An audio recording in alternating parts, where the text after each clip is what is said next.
I am Sean Seckinger. I am a occupational therapy student at the University of St. Augustine. This is my critical appraisal form for physical modalities for occupational therapy. My critical appraisal form looks into a comparative study of effectiveness between superficial heat and deep heat with static stretching to improve plantar flexor flexibility in females who wear high-heeled shoes. This was taken from the Indian Journal of Physiotherapy and Occupational Therapy by authors H. Patel, D. Desai, H. Soni, K. Soni, and C. Shah. This study is a cohort comparative study with level 2 evidence shown by randomized sampling and a sample size less than 100, 40 to be exact.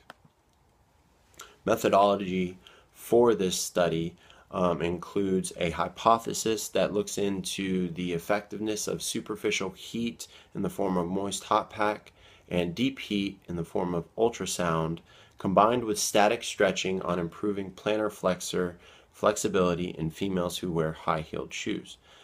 Additionally, this study looked into the comparison of superficial versus deep heat on the above treatment in improving plantar flexor flexibility. Inclusion criteria for this study included females who were between the ages of 18 and 30 who wore high-heeled shoes greater than or equal to 2 inches in height.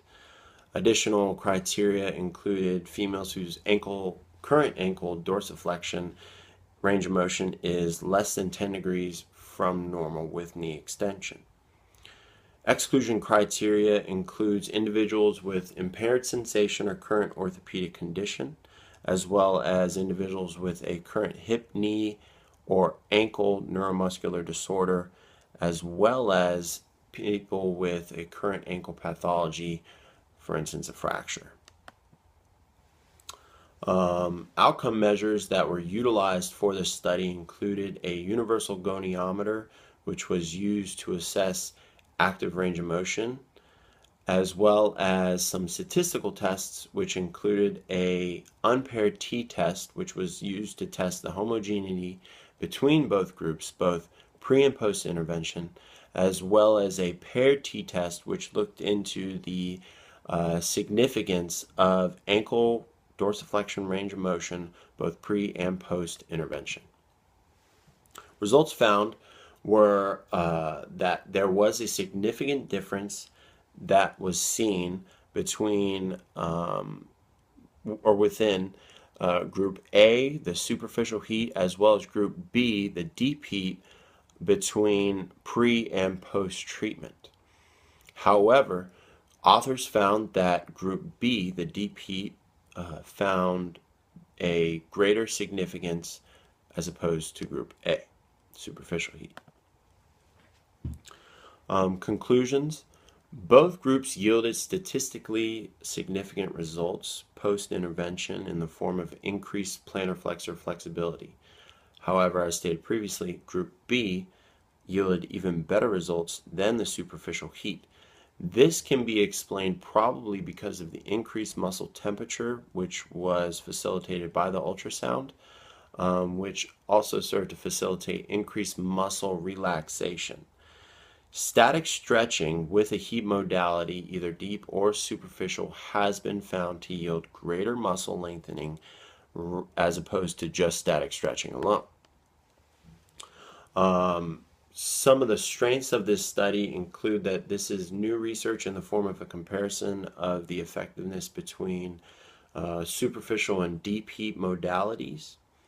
Some limitations of this study, however, are it is a small sample size is used, 40 individuals, as well as a short time frame that this study took place in, as only 3 weeks were utilized. Clinical bottom line that we can take away from this is that high-heeled shoes are a common fashion accessory that has been found to be related to negative effects such as plantar fasciitis, back pain, bunions, and toe deformities, to name a few. As therapists, when treating the cause of these pathologies, such as adaptively shortened plantar flexors, often we will stretch an individual But this study looks into the effectiveness of combining stretching with a heat modality and looking into the comparison of a deep versus superficial preference. By facilitating increased plantar flexor range of motion, we can increase participation in activities of daily living and increase a patient's quality of life and overall wellness. Therefore, further research into the effectiveness of deep versus heat modalities and its correlation and related improvement with stretching is of importance to future therapeutic interventions.